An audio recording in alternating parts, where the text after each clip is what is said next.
Assalamualaikum warahmatullahi wabarakatuh. Alhamdulillahi nahmaduhu wa nasta'inuhu wa nastaghfiruh wa na'udzu billahi min shururi anfusina wa min sayyiati a'malina. May yahdihillahu fala mudilla lahu wa may yudlilhu fala hadiyalah.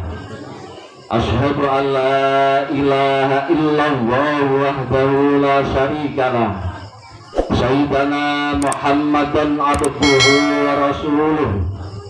Allahumma shalli ala sayyidina Muhammad wa ala alihi wa sahbihi ajmain.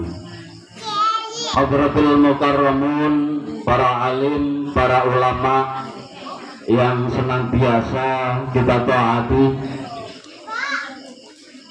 yang terhormat kepada Al-Mukarram Kiai Haji Muhammad Zainuddin selaku pengasuh Pondok Pesantren Salafiyah Nurul Golam Bangil, Pasuruan, Jawa Timur, beserta rombongan. Yang terhormat kepada Bapak Kiai Haji Masruri SE/SY selaku pengasuh dan pendiri Pondok Pesantren Salafiyah Nurul Golam Batam. Dan yang terhormat kepada Bapak Kiai Firmawan Cahyono. Dan yang terhormat kepada tokoh masyarakat Pancur Tower, Pak ya, Pancur atau Piayu, pada tokoh-tokoh masyarakat baik RT maupun RW dan tokoh-tokoh lainnya yang tidak bisa saya sebut satu persatu. Dan yang saya hormati juga dari grup Hadroh Rijalul Ansor. Terima kasih Bapak. Yang terhormat kepada bapak-bapak, ibu-ibu sekalian yang telah hadir pada malam hari ini. Pertama-tama marilah kita tingkatkan rasa puja dan puji syukur kehadirat Allah Subhanahu wa Ta'ala, yang mana Allah Ta'ala pada malam hari ini telah melimpahkan rahmat beserta taufik hidayahnya kepada kita sekalian, sehingga kita sekalian dapat berkumpul atau bermuajahah di Pondok Pesantren Bumi Dharma Maslahat Batam. Mudah-mudahan kita semua dalam keadaan sehat walafiat, tidak ada halangan suatu apapun. Kedua kalinya salawat beserta salam kita sanjungkan ke baginda Nabi Agung Muhammad Sallallahu Alaihi Wasallam dengan ucapan Allahumma sholli ala Muhammad.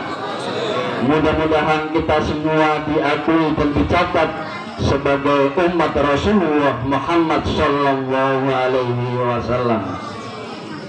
Bapak Ibu yang saya hormati, pada malam hari ini, yaitu dalam acara pembukaan dan sekaligus peresmian Pondok Pesantren Bumi Dharma Maslahat Batam, yang Pak insya Allah nanti sekaligus untuk mengawali daripada kegiatan pembukaan Pondok Pesantren Bumi Dharma Maslahat Batam, yang akan diisi atau ngaji matan Al-Hikam yang nantinya akan diisi oleh Bapak Kiai Muhammad Zainuddin.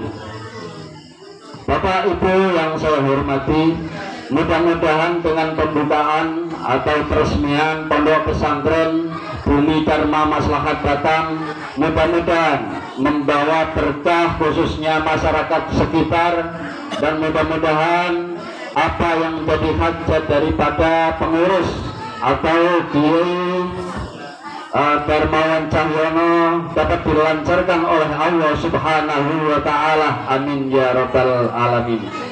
Bapak Ibu sekalian yang saya hormati, untuk melanjutkan acara pada malam hari ini, kita buka dengan suratul Fatihah.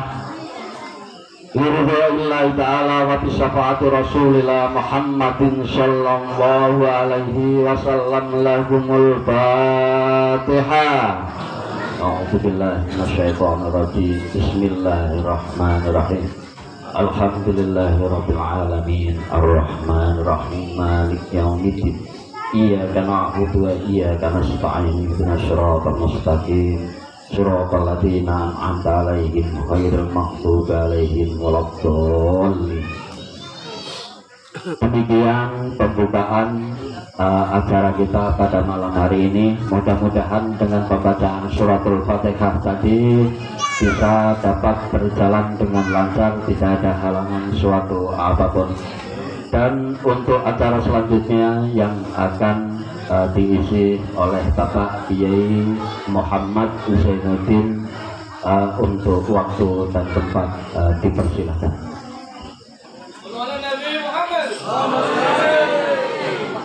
Assalamualaikum warahmatullahi wabarakatuh. Bismillahirrahmanirrahim. Alhamdulillahirabbil alamin. Syukran ala nawalihi wassalatu wassalamu ala sayyidina wa maulana Muhammadin wa ala alihi wa sahbihi ajma'in wa ba'du. Kepada para alim, para ulama, para kiai, para ibu nyai, tokoh masyarakat, asatidz, asatidzah yang senantiasa saya hormati dan insyaallah senantiasa dimuliakan Allah Subhanahu wa Ta'ala. Pejabat pemerintah, sipil, atau Polri yang senantiasa saya hormati dan saya taati segala peraturannya insyaallah, khususnya kepada Bapak RW, Bapak Arif Siswoyo yang saya hormati, dan mudah-mudahan senantiasa mendampingi pondok pesantren Bumi Dharma Maslahat Batam, dan insyaallah amal perbuatannya diterima oleh Allah Subhanahu wa Ta'ala. Hadirin hadirat rahimakumullah. Pertama, mari bersama-sama berpuja syukur kehadirat Allah Subhanahu wa Ta'ala yang telah memberikan banyak nikmat kepada kita, dan di antaranya berupa nikmat kesempatan kita bisa bertatap muka di majelis, yaitu majelis Ta'limul Muta'allim, majelis belajar mengajar, yang insyaallah majelis ini akan senantiasa dalam lindungan Allah Subhanahu wa Ta'ala. Karena Nabi pernah bersabda, barang siapa kok melestarikan majelis taklim muta'alim, maka senantiasa pada lindungan sayap malaikat Jibril. Jadi otomatis kita akan selamat. Kalau kita bisa istiqomah atau continue seperti ini, maka sampai kita menghadap Allah senantiasa mendapat lindungan Allah Subhanahu wa Ta'ala. Mari nikmat yang besar ini kita syukuri dengan ikrar lisan kita, dengan ucapan Alhamdulillahirabbil alamin. Kedua kalinya bacaan Allahumma sholli wa sallim ala sayyidina Muhammad. Mudah-mudahan tercurah kehadiran beliau Nabi Agung Nabi Muhammad sallallahu alaihi wasallam dengan berkah bacaan sholawat dan salam kita. Mudah-mudahan kita diakui menjadi umat beliau di alam dunia, apalagi besok di alam akhirat. Ini maqasidus syar'i, maqasidul a'dzam, tujuan utama kita berkumpul adalah untuk meresmikan pondok pesantren Bumi Dharma Maslahat Batam. Dan Dewan Masyayikh atau Dewan Kiai di sini yang paling utama yaitu Kiai Darmawan Cahyono dengan Ibu Nyai Lailatul, didampingi dalam seksi tafsirul Quran dan masalah-masalah fikih oleh Kiai Faiz Nasrullah dari Meranggen, Demak, Jawa Tengah. Saya mohon kepada Kiai Faiz Nasrullah ke depan untuk berkenalan dengan masyarakat TMP Tower belakang Tanjung Kiai. Lah kenapa acara ada persenang di sini, ada makanan, terus sebelum dibuka ada acara hadiah surah Al-Fatihah. Ini acara keagamaan, bukan agama. Acara keagamaan. Ceritanya zaman dahulu ada 3 orang yang termasuk keluarga Rasulullah Muhammad SAW itu pernah mengaji dan mengkaji kitab Bidayatul Hidayah karangan dari Al-Imam Al-Ghazali, dan sampai khatam. Tiba-tiba ada anugerah Allah yang sangat luar biasa. Nabi Muhammad SAW setelah sudah meninggal berapa ratus tahun, bahkan ribuan tahun, keluar dari makamnya menemui 3 orang dari cucu-cucu beliau. Terus cucu yang pertama dipanggil oleh Rasulullah, kalau dalam bahasa Indonesianya, bahasa kitanya, cucuku kesini. Terus cucu yang pertama itu sama Rasulullah diberi kitab, tetapi anehnya, uniknya, kitabnya itu kosong, tidak ada isinya. Nah, terus nanti kamu manfaatkan kitab ini, kamu pergi ke sana. Rasulullah menunjuk arah Mesir. Maka dari itu di Mesir sampai sekarang itu kumpulannya orang-orang yang membahas masalah ilmiah. Dan fungsi dari buku yang diberikan Rasulullah, ketika ada orang yang bertanya, jawabannya muncul. Dan termasuk cucu Rasulullah ini termasuk pendiri Universitas Al-Azhar. Terus cucu yang kedua dipanggil oleh Rasulullah, sama Rasulullah diberi tongkat, sana kamu pergi ke sana. Rasulullah menunjuk arah Afghanistan, Pakistan, India. Maka dari itu budaya sana, masalah keagamaan, ciri dakwah dari Pakistan, India pasti jalan-jalan. Akhirnya timbul majelis tabligh, door to door. Memang isyarat dari Rasulullah seperti itu. Terus cucu yang ketiga dipanggil, Rasulullah tidak bicara apa-apa, Rasulullah memberi nampan. Kalau ini nampan apa? Ya, seperti ini. Apa itu? Nah, kalah. Rasulullah nunjuk sana. Kalau bahasa Jawa, ger, rono, ger. Cucuku ke sana, ke arah Indonesia, tapi dulu belum bernama Indonesia. Akhirnya turun di Pasai atau Aceh. Maka dari itu acara keagamaan apapun kalau sudah di Indonesia pasti ada makan-makan. Nah, sejarahnya seperti itu. Jangan sampai kita, oh ini kok gini, oh kok gini, enggak. Memang itu tunjukkan langsung dari Rasulullah Muhammad SAW. Dan ketika acara apa saja itu ada tawasul wasilah, itu cocok dengan apa yang difirmankan oleh Allah Subhanahu wa Ta'ala. Di dalam surat Al-Fatihah ada ihdinas siratal mustaqim. Orang Islam itu seperti doa itu, ihdina, tunjukkan ya Allah kepada kita, kepada kami, siratal mustaqim, jalan yang lurus alias jalan yang benar. Dan di situ kalau dalam bahasa ilmiah gramatika Arab, terus lafaz setelahnya itu namanya badal. Badal itu untuk menjelaskan lafaz sebelumnya. Di situ tidak disebutkan siratullah, jalan yang lurus, jalan yang benar adalah jalannya Allah, tidak disebutkan seperti itu. Bukan disebutkan siratal nabi, tidak. Di sini disebutkan siratal ladzina an'amta alaihim, yaitu jalannya mereka orang-orang yang Allah memberi nikmat kepada mereka. Siapa? Orang yang mempunyai ilmu pengetahuan. Kalau bidangnya memang pekerjaan, kita harus minta petunjuk kepada orang yang ahli kerja, yang kerjanya tidak menyalahi aturan syariat Allah Subhanahu wa Ta'ala. Kalau ngaji Al-Quran, ya harus kepada ahli Al-Quran. Kalau ngaji kitab, ngaji ujar-ujar, istilahnya lokal wisdom, ya kepada leluhur-leluhur dan seterusnya. Dan diperjelas, jangan sampai belajar Yang dimaksud siratal ladzina an'amta alaihim, nah itu harus perantara itu tidak boleh langsung Nabi, bahkan langsung Al-Quran begitu tidak boleh. Disebutkan siratal ladzina an'amta alaihim. Kalau langsung Quran seharusnya siratullah. Kalau kepada Nabi seharusnya siratal Nabi. Di situ siratal ladzina an'amta alaihim. Kuatkan lagi ghairil maghdubi alaihim waladdallin. Bukan jalannya orang yang dimurkai Allah, bukan jalannya orang tersesat. Otomatis orang tidak tersesat itu harus melakukan penggalian pengetahuan yang transmisi ilmiahnya itu tidak boleh terputus dari guru sampai Rasulullah sampai malaikat Jibril sampai umpama. Kenapa malam ini kita mengaji dan mengkaji kitab matematika?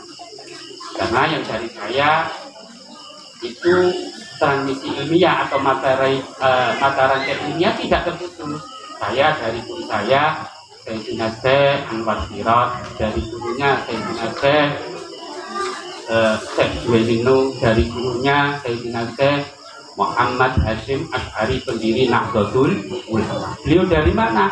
Beliau dari Sayyidina Syekh Mahfud Termas, itu kelahiran Indonesia tapi menjadi guru besar di Makkahul Mukarramah.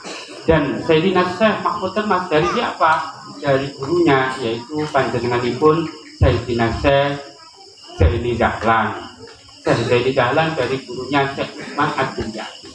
Umpama dari jalur Kiai Jamsuri yang tinggalnya di Pancur.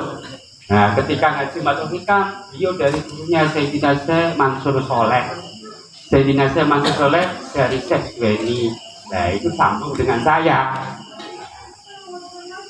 Terus Kiai Darmawan, kok ujung-ujung dipanggil Kiai? Nah, sebelum mendirikan pondok ini, Tuan Kembangil pondoknya Kiai Haji Anwar. Dan ngaji itu tidak harus yang pintar pandai bahasa Arab. Mungkin itu ada yang ngaji hal. Memang ahlinya membangun ya harus membangun. Ahlinya sodako ya harus sodako. Itu ngaji. Kalau kita tidak ahli ngaji dengan berbahasa Arab, kita paksakan malah ruwet, malah. Dari itu, mari bersama-sama pondok ini kita buka untuk kemanfaatan kita bersama. Nanti saya tuntun dengan bacaan hasbunallah wa ni'mal wakil, ni'mal maula wa ni'mal nasir, la haula wa la quwata illa billahil aliyyil azim.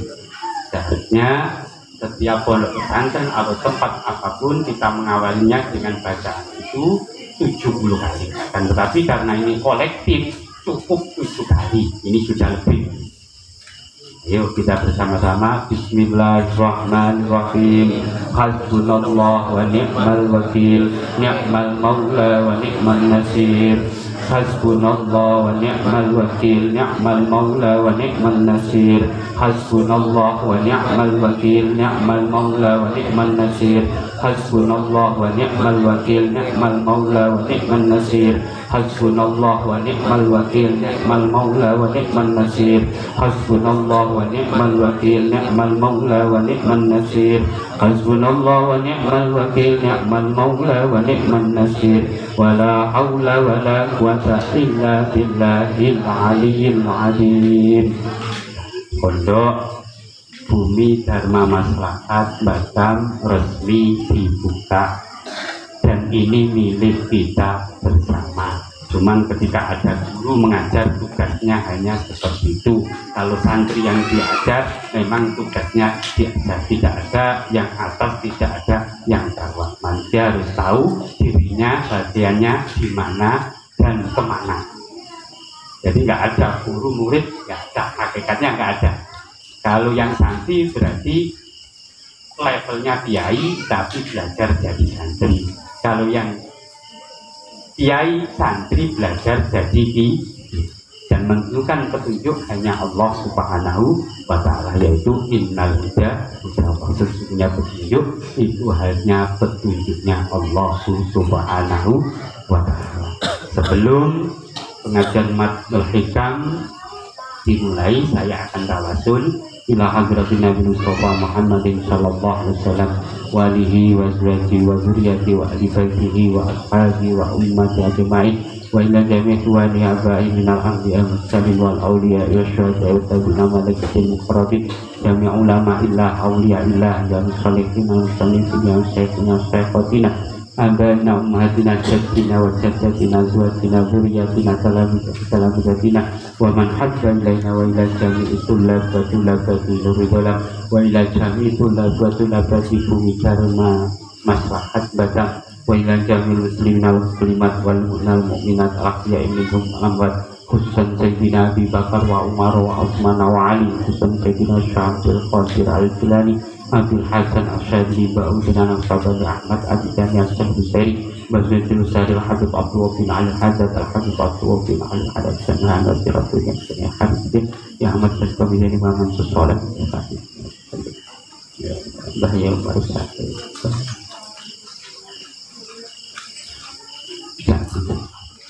Mari arwah-arwah dari leluhur disebutkan untuk dikirim dan hajatnya diminta kepada Allah. Ini harus berkesinambungan karena Nabi pernah bersabda, "Idza tarakal abdu ad-du'a ali walidayhi in qata'a an rusukum." Ketika seorang hamba meninggalkan mendoakan kedua orang tuanya, baik orang tua biologis atau orang tua yang mendidik rohani kita, yaitu para guru, maka terputus darinya rezeki. Itu sabda Rasulullah Muhammad Sallallahu Alaihi Wasallam. Kenapa orang sekarang banyak yang galau, merana, sumpek? Itu bukan karena kurang materi, akan tapi sudah meninggalkan mendoakan kepada kedua orang tua. Mari arwah yang dikirim disebut dan hajatnya diminta kepada Allah Subhanahu wa Ta'ala. Monggo.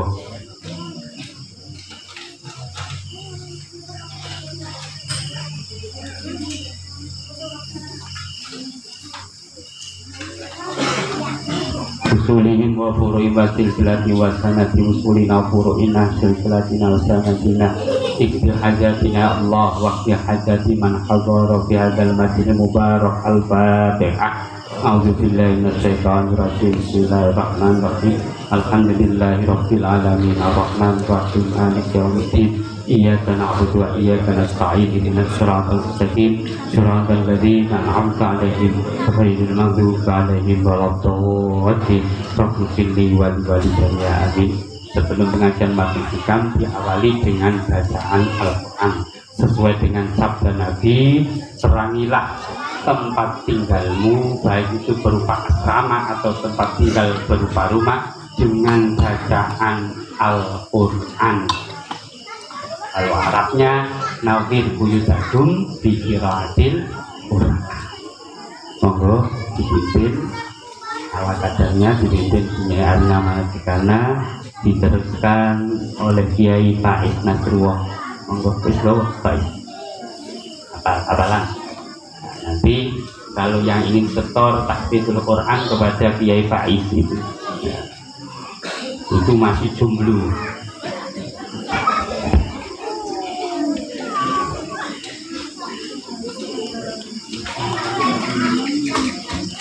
أعوذ بالله من الشيطان الرجيم. بسم الله الرحمن الرحيم. الحمد لله رب العالمين الرحمن الرحيم مالك يوم الدين. إياك نعبد وإياك نستعين اهدنا الصراط المستقيم صراط الذين أنعمت عليهم غير المغضوب عليهم ولا الضالين.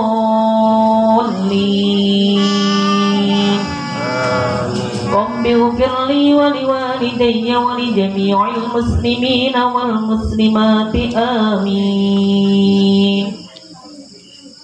بسم الله الرحمن الرحيم. ألف لام ميم.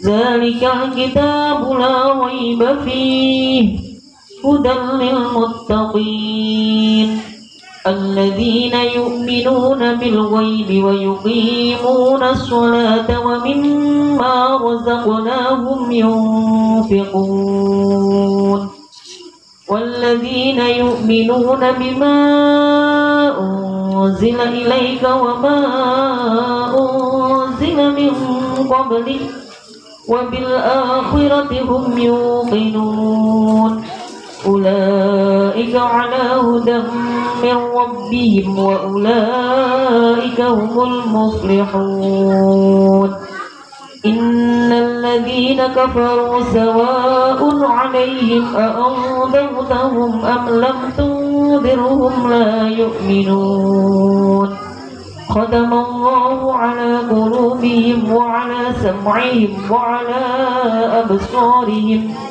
وعلى أبصارهم غشاوة ولهم عذاب عظيم ومن الناس من يقول آمنا بالله وباليوم الآخر وما هم بمؤمنين يخادعون الله والذين آمنوا وما يخدعون إلا أنفسهم وما يشعرون في قلوبهم مرض فزادهم الله مرضا ولهم عذاب أليم بما كانوا يكذبون وإذا قيل لهم لا تفسدوا في الأرض قالوا إنما نحن مصلحون ألا إنهم هم المفسدون ولكن لا يشعرون وإذا قيل لهم آمنوا كما آمن الناس قالوا أنؤمن كما آمن السفهاء ألا إنهم هم السفهاء ولكن لا يعلمون وإذا لقوا الذين آمنوا قالوا آمنا وإذا خلوا إلى شياطينهم قالوا إنا معكم إنما نحن مستهزئون الله يستهزئ بهم ويمدهم في طغيانهم يعمهون أولئك الذين اشتروا الضلالة بالهدى فما ربحت تجارتهم وما كانوا مهتدين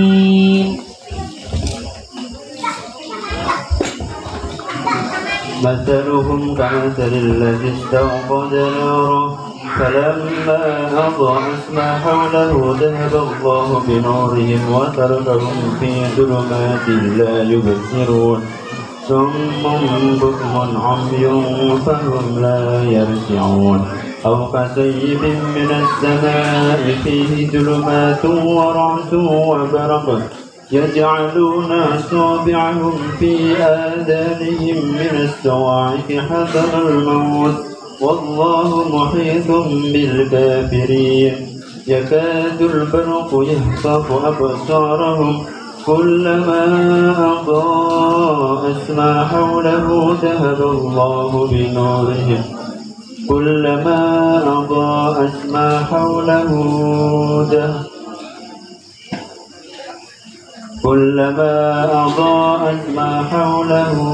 ذهب الله يكاد البرق يخطف أبصارهم كلما أضاء لهم مشوا فيه وإذا أذن عليهم قاموا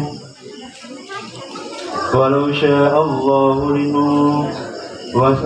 شاء الله لذهب بسمعهم وأبصارهم إن الله على كل شيء قدير يا أيها الناس اعبدوا ربكم الذي خلقكم والذين من قبلكم لعلكم تتقون الذي جعل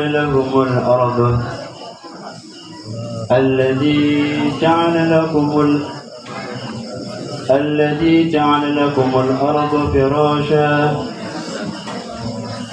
الذي جعل لكم الأرض فراشا والسماء بناء وأنزل من السماء ماء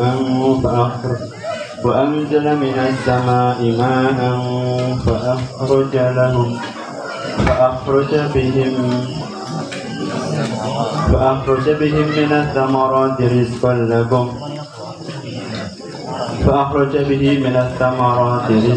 لكم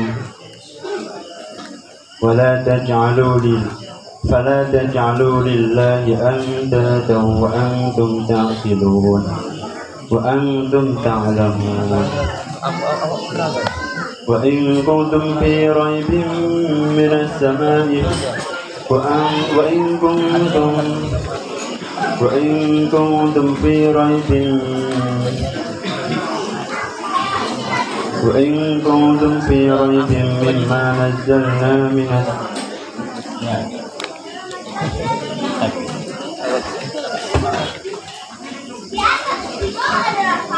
وإن كنتم في ريب مما نزلنا على عبدنا فأتوا بسورة من مثله وادعوا شهداءكم من دون الله إن كنتم صادقين فإن لم تفعلوا ولن تفعلوا فاتقوا النار التي وقودها الناس والحجارة أعدت للكافرين.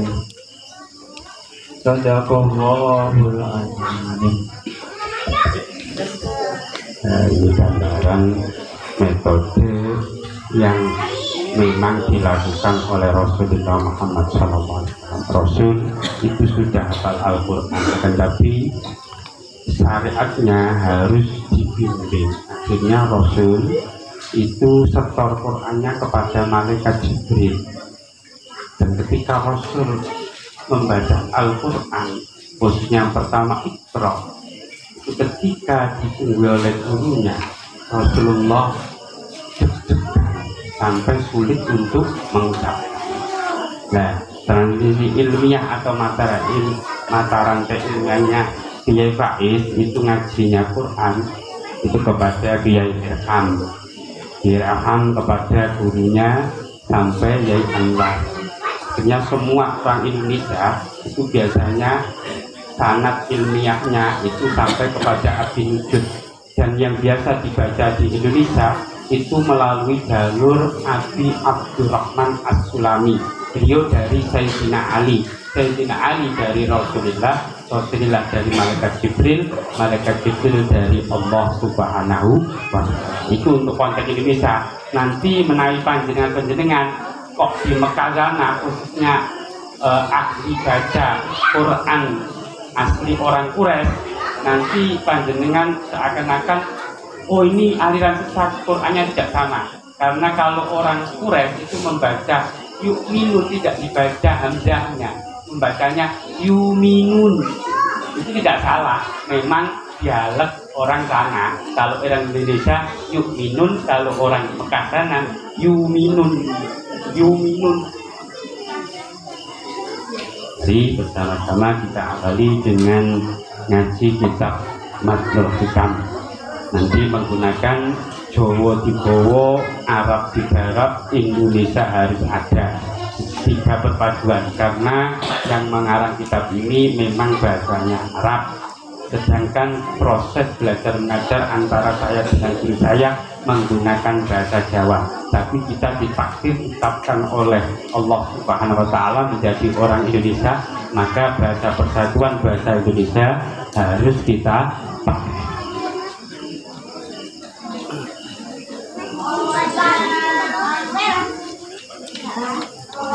Nah, kenapa kita harus ngaji Matlul Hikam? Matlul Hikam adalah ngaji untuk urusan hati.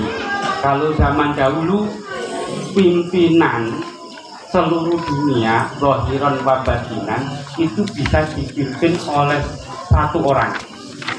Itu bisa terjadi ketika zaman Rasulullah, diteruskan Sayyidina Abu Bakar, kedua diteruskan Umar bin Khattab, ketiga diteruskan Utsman bin Affan, keempat diteruskan Sayyidina Ali karramallahu wajhahu. Setelah itu tidak ada, sampai berapa ratus tahun terus diteruskan Khalifah Umar bin Abdul Aziz, dan setelah itu pimpinan zahir dan pimpinan batin dipisahkan.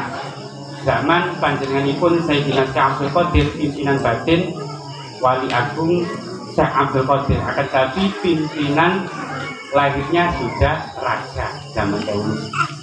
Kalau mungkin sekarang pimpinan lahirnya Pak RW, dan pimpinan batinnya nanti berbeda. Kalau dulu RW merangkap ulama, kalau sekarang tidak bisa sendiri-sendiri, tapi harus saling sinergi. Mungkin presiden punya menteri agama dan seterusnya. Bismillahirrahmanirrahim. Bismillahi kelawan nyebut asmani Gusti Allah.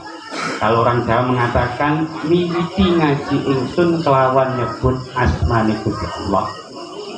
Berarti kalau kita mentela apapun atau memulai apapun harus satu disandarkan kepada Allah Subhanahu wa ta'ala. Ar-Rahmani kang maha welas asih ana ing donya lan akhirat. Allah Maha Pengasih. Ar-Rahimi tur maha welas asih ana ing akhirat lebet. Dan Allah Maha Pengasih. Kenapa setiap kita mengawali perkara yang tidak terhina kita harus dengan bismillah? Itu sesuai dengan sabda Rasulullah Muhammad SAW yang arti bebasnya Quran itu, kitab-kitab Allah itu dihiasi dengan Al-Quran. Al-Quran dihiasi oleh Allah dengan suratul Fatihah, dan suratul Fatihah dihiasi dengan bacaan Bismillahirrahmanirrahim. Dan sabda Rasulullah, barang siapa mau baca bismillah, maka setan iblis ketika akan mendekat akan hancur lebur laksana atau bagaikan timah kena bara. Dan ketika kita melakukan apapun, ketika diawali dengan bismillah, maka gangguan setan tidak akan terjadi.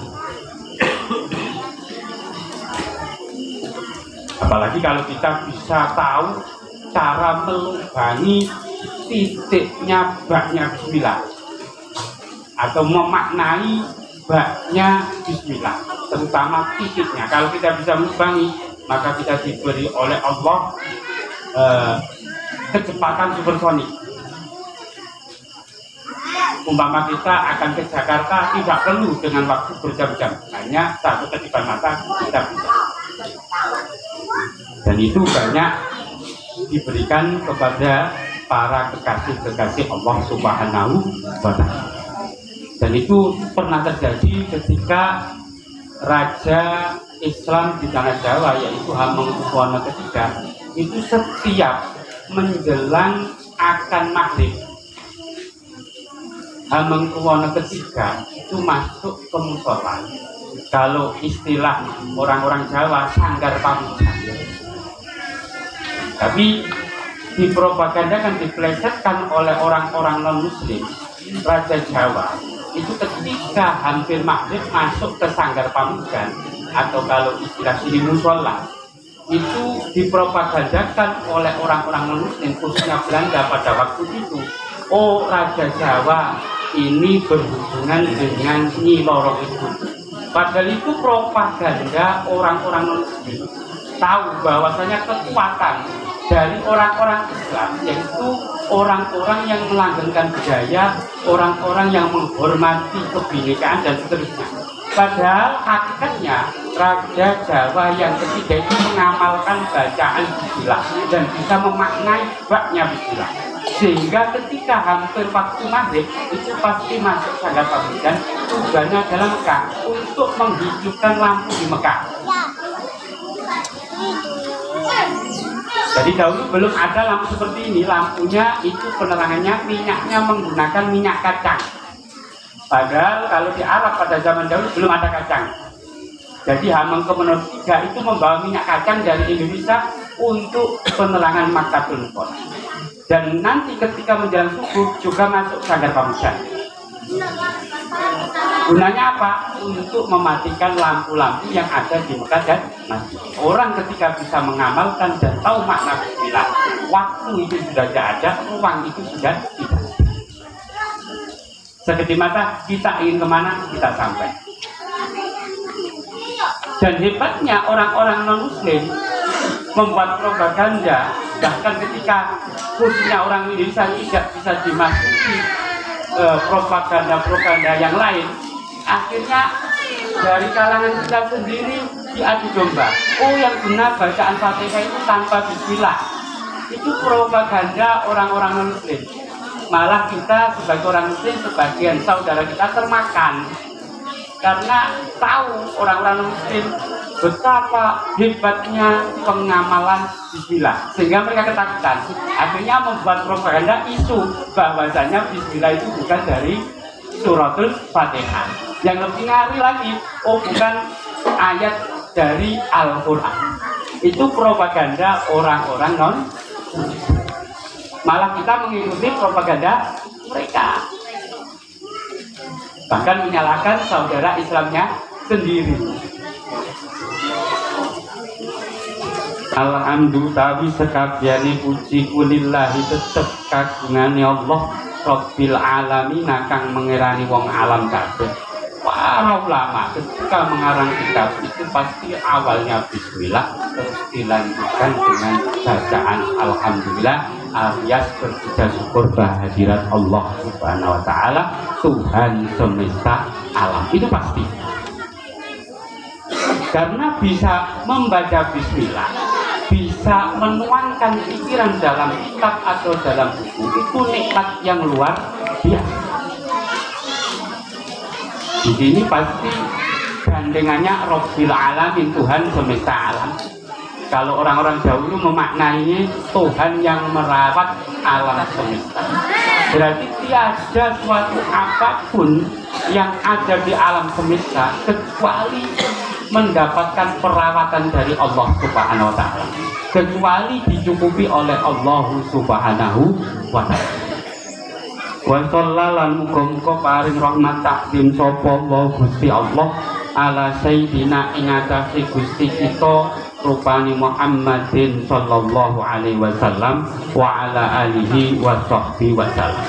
Dan setelah baca bismillah pasti alhamdulillah, dan setelahnya pasti berdoa sholat.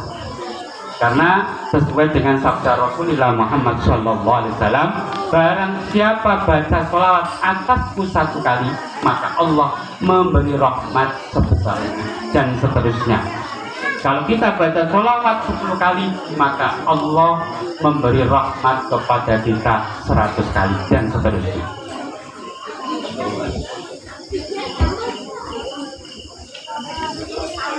Kola ngendiko niku berkata, sopo asaiku wong kang dadi guru. Makna dari syekh adalah tuang guru. Al imamu kang dadi imam, menjadi pimpinan. Al muhaqqiqu kang ahli nyatakake. Ketika dalam ilmu tasawuf kok ada kata-kata al muhaqqiq, berarti orang tersebut pernah melakukan riset batiniah, pernah merasakan sesuatu tentang dia dan Tuhannya, dan dia bisa menyatakan sesuatu itu dengan benar, merasa dan bisa menceritakan rasa dengan benar dan tepat. Mungkin kita bisa merasa tapi tidak bisa menyampaikan rasa itu dengan benar. Seperti kita minum kopi, kopi ada gulanya, oh kopi ini pahit ada manis. Nah, persepsi kita tentang pahit agak manis antara kita dan yang lain itu pasti berbeda. Dan ahli takfir itu kalau diumpamakan ahli kopi memang pakar buat kopi. Oh agak pahit dan manisnya kopi aja seperti ini. Kopi Lampung kalau diberi gula manisnya seperti ini dan seterusnya. Itu ahli taktik, yaitu orang yang mengarang kitab ini. Mungkin kita hanya kopi enak manisnya seperti kopi tanker, karena kita penikmat kopi tanker dan sebagainya. Kalau pakar kopi berarti al-muhakkik, yaitu ahli merasakan dan bisa menceritakan rasa tersebut dengan benar dan tepat dan tidak melanggar kaidah-kaidah hukum Islam dan tidak melanggar syariat-syariat Rasulullah Muhammad Sallallahu Alaihi Wasallam. Beliau Abdul Fadli berjuluk Abu Fadl Tajuddin yang mempunyai gelar mahkotanya agama karena sangat cerdas dan briliannya beliau sampai dijuluki Abdul Fadl dan mahkota agama. Nama asli beliau Ahmad bin Muhammad bin Abdul Karim bin Athaillah As-Sakandari. Beliau dimakamkan di Mesir sana. Ini sebelum menjadi tokoh yang luar biasa. Dulu itu sangat membenci gurunya yang mengamalkan ilmu tasawuf. Kalau orang sekarang itu ekstrim kanan, diasuh oleh kakaknya yang ekstrim kanan, dan menuduh gurunya yang bernama Ali Al-Marsi itu orang ahli bid'ah, orang yang jauh dari ajaran Rasulullah Muhammad SAW. Bahkan kakek beliau itu sangat mencaci calon guru dari Sayyidina Syekh Ibnu Abbas Al-Sakandari, ahlul bid'ah. Ajarannya, perilakunya tidak sesuai Rasulullah. Dan akhirnya karena ada satu kondisi, Ibnu Athaillah ini berguru kepada Al-Marsi, dan tidak satupun Al-Marsi itu nyeleweng dari perilaku Rasulullah Muhammad Sallallahu Alaihi Wasallam. Itu biasanya memang godaan setan, godaan nafsu. Ketika melihat ajaran-ajaran yang sifatnya keagamaan, yang disitu melebur dengan hidayah, biasanya dituduh ahli bid'ah, padahal tidak. Karena dalam kaidah usul fikih, ajaran apapun ketika tidak menyalahi aturan Allah, baik itu berupa budaya atau apapun, maka otomatis itu syariat Allah Subhanahu wa Ta'ala. Setiap apapun yang tidak menerjang ajaran Allah, kaidah usul fikihnya adalah syariat Allah Subhanahu wa Ta'ala. Dan kata-kata mutiara yang disampaikan yang pertama adalah min alamatil iktimati, ikut tetep tengah sangking kesengganan alal amali ing atasi amal. Tetap ya, tetanggenan itu mengandalkan, bersandar, termasuk tanda-tanda orang yang masih mengandalkan pada amal perbuatan. Ketika kita melakukan sholat, ketika kita melakukan amal kebajikan, kok kita mengandalkan amal kebajikan tersebut, kita tidak bersandar bahwasanya kebaikan kita itu semata-mata anugerah dari Allah, maka timbulnya nuqsanur rojai utawi sudani pengarep-arep marang rahmati Allah. Maka ketika kita indah wujud jalali ing dalem nalikane wujud kesalahan, maka surut pengharapan atas rahmat Allah ketika kita melakukan kesalahan, ketika kita melakukan maksiat atau orang lain melakukan maksiat atau orang lain melakukan kesalahan, maka menjadikan cara berpikir orang yang masih mengandalkan amal perbuatan itu mudah memvonis, mudah menjustifikasi. Ketika ada saudara kita Islam belum melakukan sholat, ketika kita masih mengandalkan amal perbuatan, mungkin saudara kita belum sholat, mungkin saudara kita belum bisa amar ma'ruf nahi munkar, terus kita sudah bisa.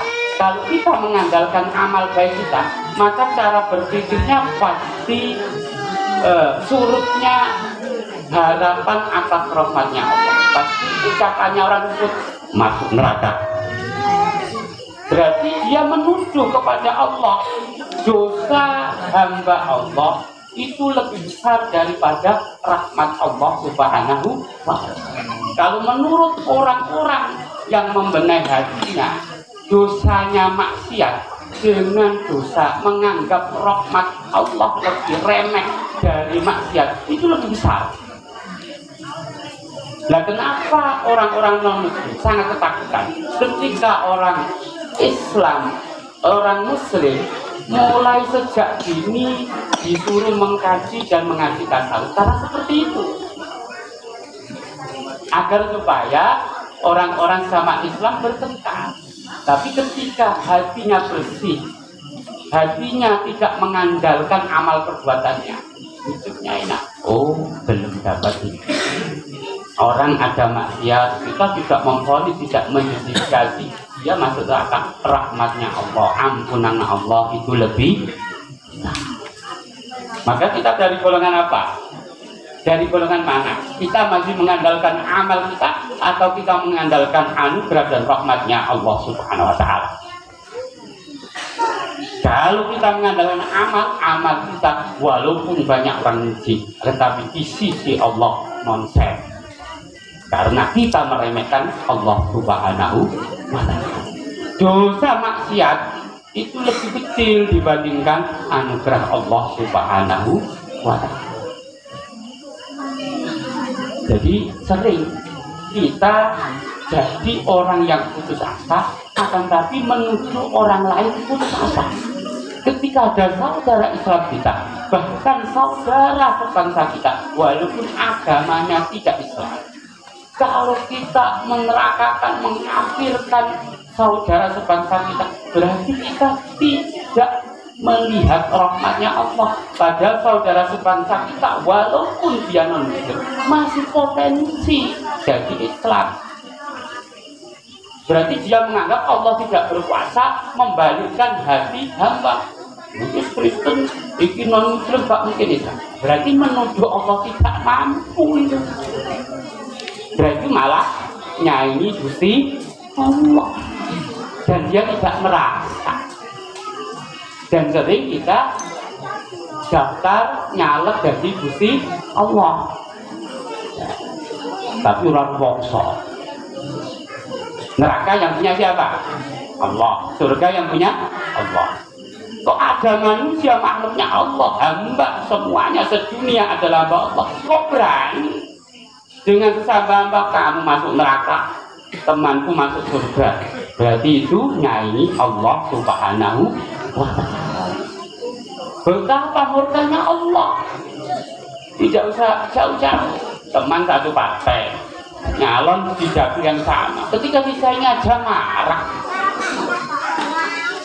Yang pertama, tanda-tanda orang yang masih mengandalkan amal perbuatan adalah surutnya pengharapan rahmat Allah ketika melakukan, dan akhirnya menjadi mindset gampang memponis dan menjustifikasi hamba yang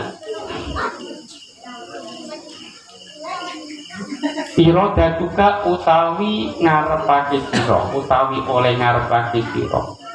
Kalau bahasa Indonesia, keinginanmu. Ini khusus untuk orang-orang yang berjalan menuju Allah melewati metode yang biasanya dinamakan thariqah. Di situ ada tingkatan-tingkatan atau level.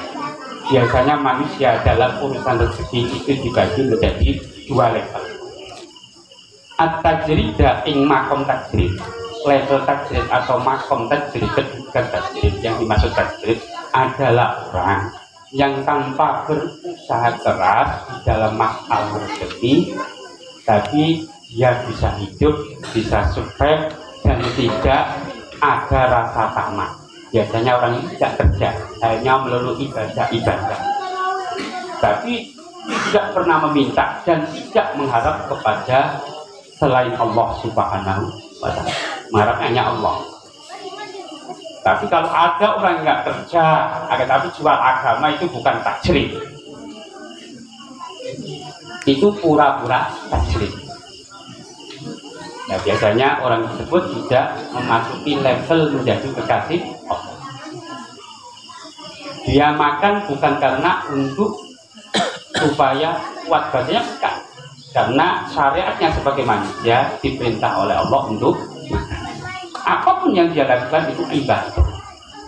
Dia tidak tergantung kepada, ketika keinginan kita, keinginan panjenengan berada pada makom tajrid, yaitu tidak kerja akan tapi melulu ibadah. ma'a iqamatillah ing dalem sartani oleh manggonake Allah iya ka ing sira fil asbabin dalem pira-pira sebab, yaitu level asbab, yaitu kita bisa berdiri tegak, bisa beribadah dengan sebab kita bekerja dan bekerja mendapatkan uang buat beli sembako kita masak, kita makan, menjadi lantaran kita kuat ibadah. Nah, itu namanya level asbab atau makom. Ketika kita ditempatkan oleh Allah pada level asbab, kok kita menginginkan pada level takdir, nah, maka kita disindir oleh pengarang kitab Madul Hikam. Iku minas syahwati, tetap setengah kali syahwat Allah khawfiyati kangka.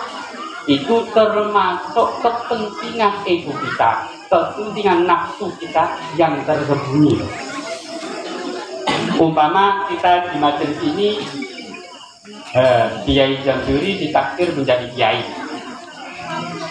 terus semua selain Kiai Jamzuri ditakdir menjadi sate. Kalau ingin jadi kiai itu baik. Tetapi ketika di hati kita diumpamakan kiai itu makom tadi, ya, level saya dan bapak-bapak itu masih sendiri, yang pantas depan itu saya. Nah, itu adalah kepentingan nafsu yang masalah apapun dunia. Mungkin ada yang ditakdir menjadi Pak RW, ada yang takdir anaknya Pak RW. Kalau ingin jadi Pak RW, baik, itu cita-cita. Tapi ketika melihat Pak RW, wah, yang pantas menjadi RW saya. Nah, itu kepentingan nafsu yang terjem. Ngaku atau tidak ngaku, setiap hari kita seperti itu. Maka dari itu, hati kita pasti ganas, gelisah, galau, merah. Pasti yang disalahkan ini karena pandemi corona, bukan. Ini karena cara berpikir kita salah. Cara berpikir kita.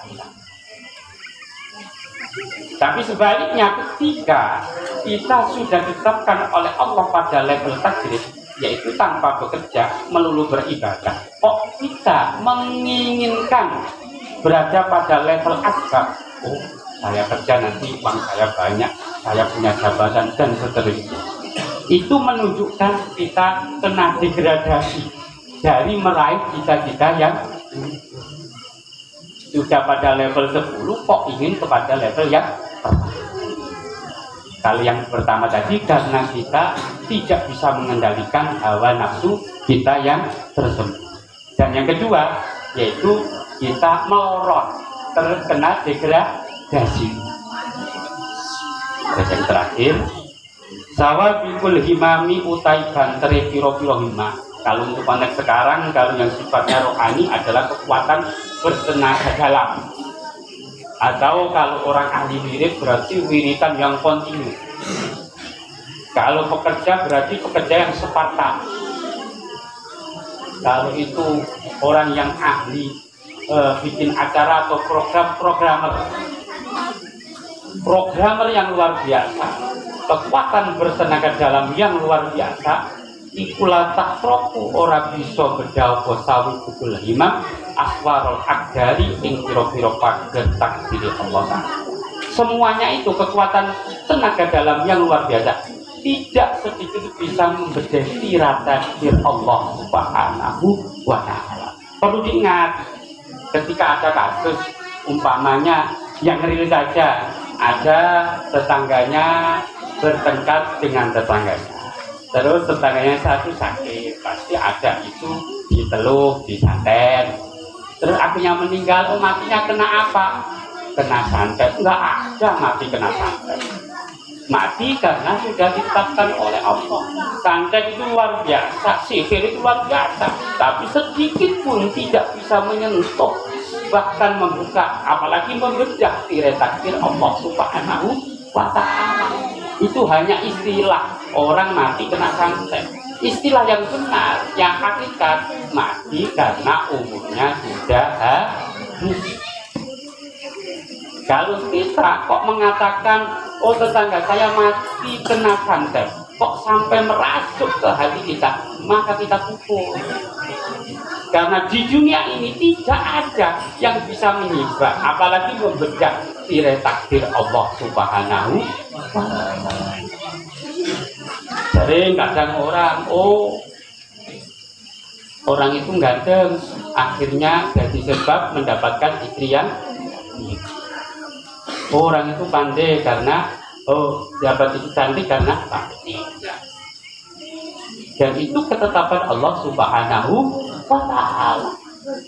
Kembali kepada perkataan yang pertama, ketika kita kok mengatakan istri saya cantik karena saya pandai meraih, itu konyol.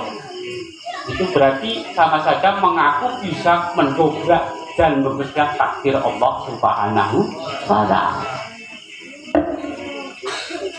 Nah, seperti orang sakit, perintahnya Allah kalau sakit berobat. Adapun sembuh dan tidaknya itu takdir Allah Subhanahu wa Ta'ala. Tapi kita sebagai hamba ditugaskan, diperintahkan oleh Allah berobat.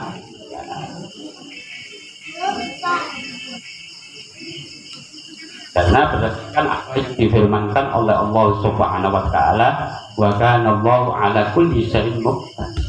Dan semua ini menurut ketentuan Allah Subhanahu wa Ta'ala.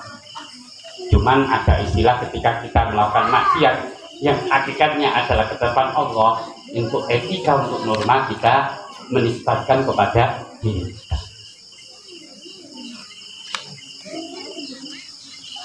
Wallah a'lam bishawab. Pengasani terkait dengan Allah, karena setiap orang ketika komunikasi atau berkumpul itu pasti punya kesalahan. Jadi bersama-sama istighfar, istaghfiru rabbakum innahu kana ghaffara, astaghfirullahaladzim, astaghfirullahaladzim, astaghfirullahaladzim, alladzi la ilaha illa huwal hayyul qayyum wa atubu ilaih. Akhiran, wassalamualaikum warahmatullahi wabarakatuh. Cara mriki napa? Selamatan niku napa?